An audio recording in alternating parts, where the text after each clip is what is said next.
Hello everyone, आप सभी को जय मसीह की। मैं मोनिका आज आपका स्वागत करती हूँ राइज अगेन इन क्राइस्ट के पेज में, और मैं आज आपके साथ परमेश्वर का वचन बांटना चाहती हूँ। क्या आप सभी जानते हैं कि आप परमेश्वर के लिए क्या है? हम सभी लोग परमेश्वर के लिए अनमोल है, क्योंकि परमेश्वर ने हमें दाम देकर छुड़ाया है और परमेश्वर हमारा ध्यान रखता है, उसे हमारी चिंता है। हम हमारे जीवन में कई पड़ाव पे से जाते हैं, बहुत सारे पड़ाव हमारे जीवन में आते हैं, बहुत सी एजेस को हम क्रॉस करके आगे आगे बढ़ते जाते हैं। तो सबसे इम्पॉर्टेंट जो होता है वो हमारे जवानी के दिन होते हैं। हम हमारे जवानी के दिनों में बहुत से जवान ऐसे होते हैं जो पापों में पड़ जाते हैं, बहुत से ऐसे हैं जिनका अनुग्रह परमेश्वर पर है और वो परमेश्वर के संग और साथ रहते हैं और अपनी जवानी के दिनों में परमेश्वर को महिमा देते हैं। तो आज मैं आपके साथ वचन के द्वारा, वचन से अपनी जवानी के दिनों में हम परमेश्वर को कैसे प्रसन्न कर सके, इस विषय में बात करना चाहती हूँ। सबोपदेशक उसका 12वां अध्याय उसके पहले वचन में परमेश्वर का वचन कहता है, अपनी जवानी के दिनों में अपने सृजनहार को स्मरण रख, इससे पहले कि विपत्ति के दिन और वे वर्ष आए जिनमें तू कहे कि मेरा मन इनमें नहीं लगता। यह वचन कहता है कि अपनी जवानी के दिनों में आप अपने सृजनहार परमेश्वर को स्मरण रखिए। सृजनहार परमेश्वर अर्थात वो परमेश्वर जिसने हमें बनाया है, जिसने हमें हमारी माता के गर्भ से चुना है। तो हम परमेश्वर को स्मरण रखने का मतलब ये नहीं है कि सिर्फ परमेश्वर को याद रखें। स्मरण रखना मतलब वो नहीं। स्मरण रखना मतलब हम अपने दैनिक जीवन में अपने कामों के द्वारा, हर एक कामों के द्वारा परमेश्वर को महिमा दे और अपने जीवन में परमेश्वर की आज्ञाओं को पालन करें। और अगर दूसरे रूप में देखें तो परमेश्वर को स्मरण रखना अर्थात परमेश्वर पर भरोसा रखना है। तो परमेश्वर पर भरोसा रख के हम परमेश्वर को स्मरण रखते हैं और परमेश्वर की आज्ञाओं का पालन करने के द्वारा हम परमेश्वर को स्मरण रखते हैं। अधिकतर जवान लोग अपनी ज़िंदगी में परमेश्वर को स्मरण नहीं रखते, वो गलत काम करते हैं, परमेश्वर की आज्ञाओं का पालन नहीं करते हैं, जिसके कारण वे विपत्ति पे पड़ते हैं, उनके जीवन में निराशा होती है और परमेश्वर का वो आनंद और परमेश्वर की वो आशीषें उनके जीवन में नहीं होती, क्योंकि वो अपने जीवन में परमेश्वर को स्मरण नहीं रखते।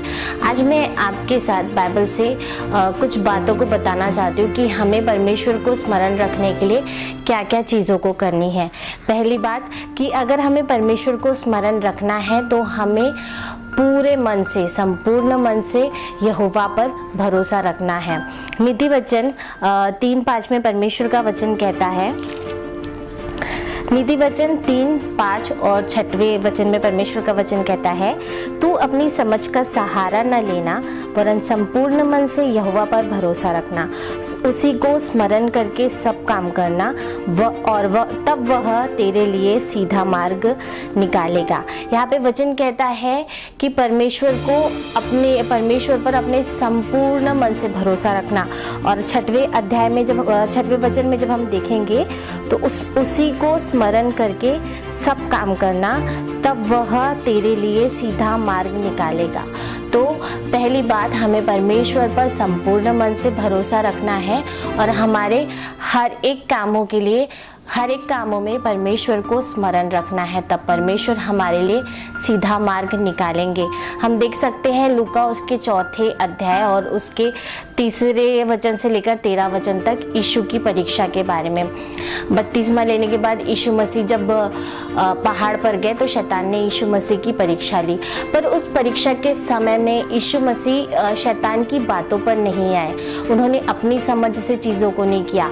उनके साथ जो पवित्र आत्मा था, वो पवित्र आत्मा उन्हें गाइड करता रहा और यीशु मसीह उस शैतान की परीक्षा को यीशु मसीह ने क्रॉस किया।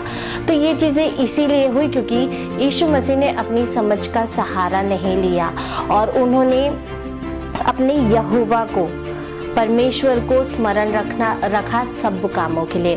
तो अगर हम भी अपने जीवन में अपनी समझ का सहारा न लेते हुए अपने सब कामों में यहोवा को स्मरण रखते हैं तो परमेश्वर हमारे लिए अच्छे मार्गों को खोलेंगे, परमेश्वर हमारे लिए उपाय को करेंगे और हम विपत्ति में नहीं पड़ेंगे। और अगर हम विपत्ति में पड़ते भी हैं तो परमेश्वर हमें उस विपत्ति से निकालेंगे।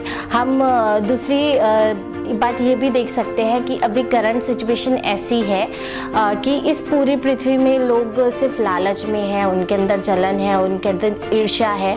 और हम भी जिस कम्युनिटी में रहते हैं, हमारे फ्रेंड सर्कल भी ऐसे होते हैं कि वो सब चीज़ें हमारे अंदर भी आ जाती है।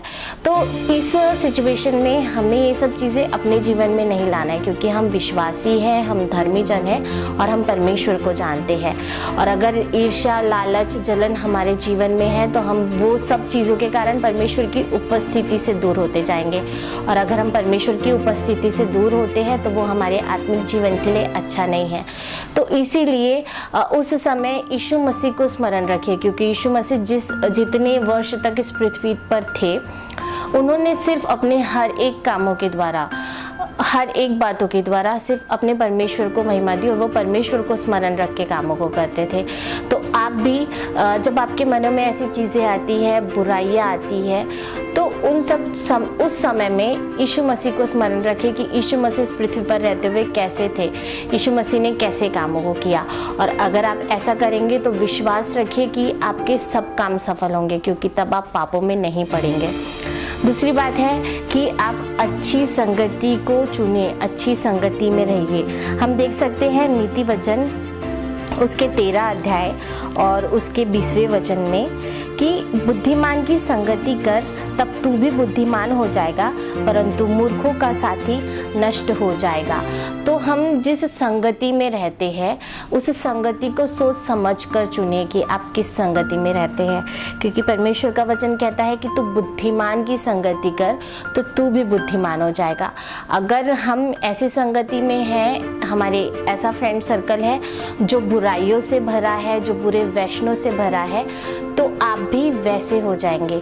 बट अगर आपका फ्रेंड सर्कल ऐसा है जो परमेश्वर को अपने जीवन में महत्व देते हैं, परमेश्वर की आज्ञाओं को मानते हैं, परमेश्वर के वचनों पर चलते हैं, तो आप भी वैसे बनेंगे, क्योंकि आपकी संगति अगर अच्छी है तो आपका जीवन अच्छा रहेगा। हम देख सकते हैं पहला कुरिन्थियों उसके 15 अध्याय में, पहला कुरिन्थियों उसका 15 अध्याय और उसके 33 और 34 वचन में यहाँ पर लिखा हुआ है, पहला कुरिन्थियों 15 अध्याय और उसका 33 और 34 वचन, धोखा न खाना, बुरी संगति अच्छे चरित्र को बिगाड़ देती है। धर्म के लिए जाग उठो और पाप न करो, क्योंकि कुछ ऐसे हैं जो परमेश्वर को जानते हैं। मैं तुम्हें लज्जित करने के लिए यह कहता हूँ। यहाँ वचन कहता है कि बुरी संगति अच्छे चरित्र को बिगाड़ देती है। और अगर हम 34 वचन में पढ़े तो क्यों वहाँ पे लिखा हुआ है, क्योंकि कुछ ऐसे हैं जो परमेश्वर को नहीं जानते।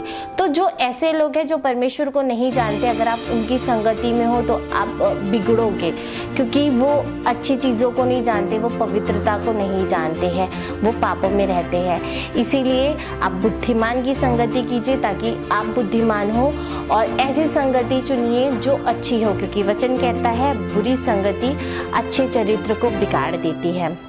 अगर आप पाप की संगति करते हैं तो आप पाप ही करेंगे, क्योंकि आपकी संगति में, आपके फ्रेंड सर्कल के लोगों में पाप है।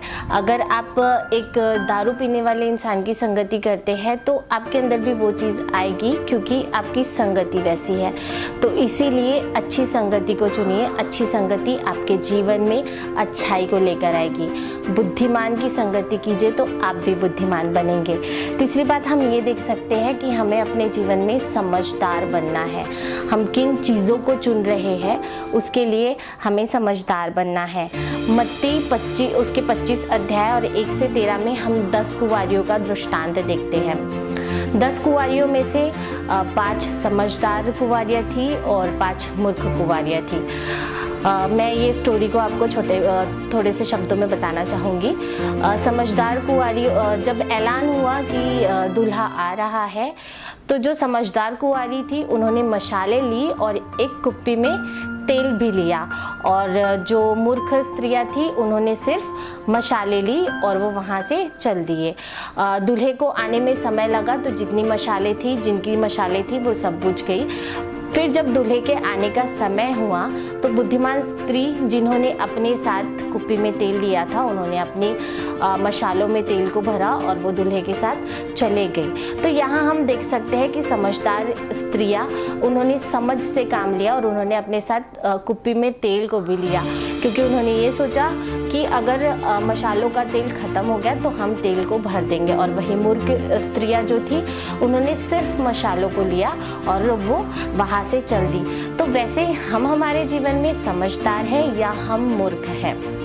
हम जब चीज़ों को चुनते हैं तो हम अपनी समझ से चुनते हैं या मूर्खता के द्वारा चुनते हैं?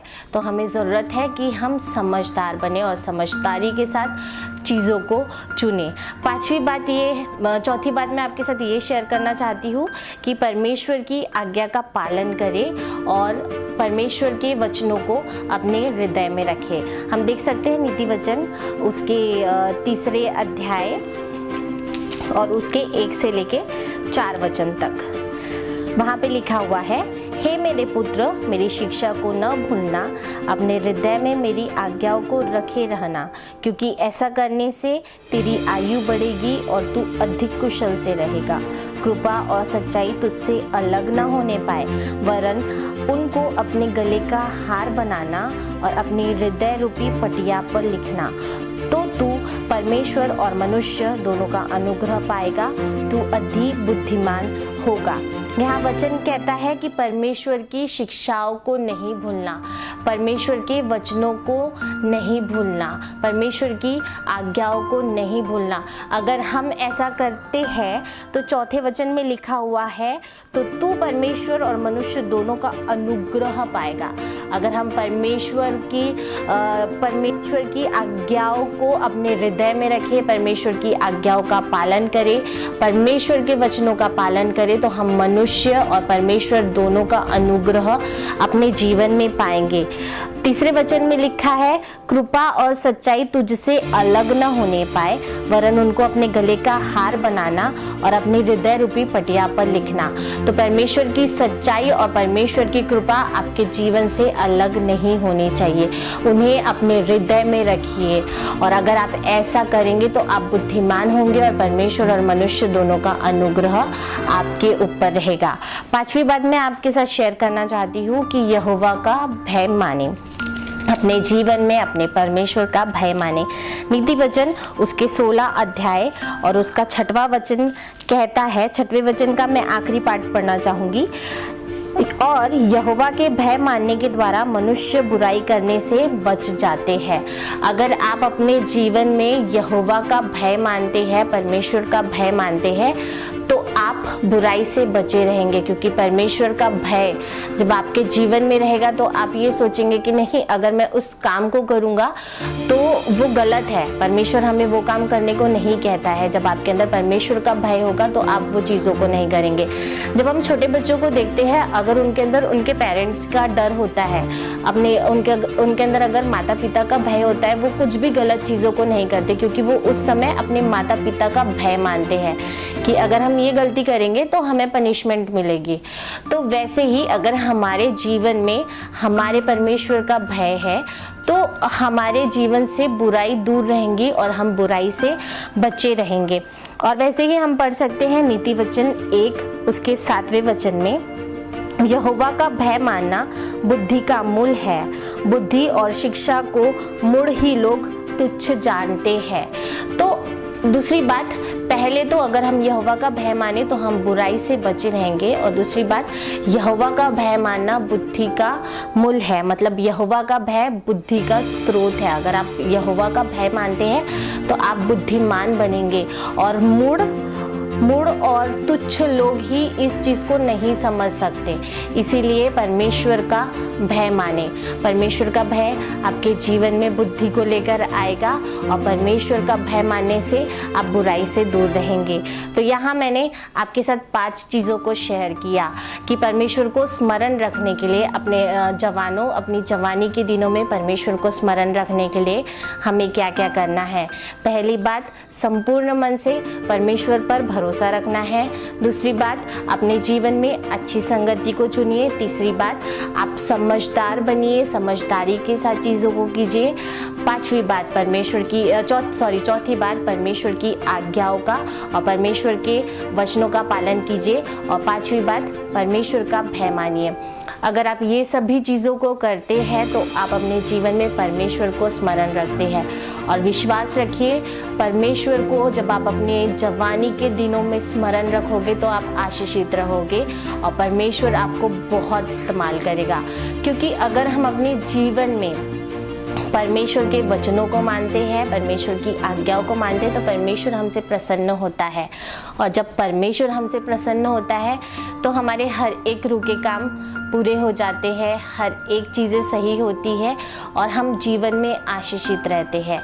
तो परमेश्वर के सम्मुख जाइए, परमेश्वर को अपने जवानी के दिनों में स्मरण रखिए और परमेश्वर के सामने अपने जीवन को ऐसा रखिए कि हमारा परमेश्वर, मेरा और आपका परमेश्वर हमारे जीवन से इतना प्रसन्न हो कि वो आपको हमेशा आशीषित रखे और आप परमेश्वर और मनुष्यों के अनुग्रह में बढ़ते जाए और हर एक क्षेत्र में आशीषित रहे।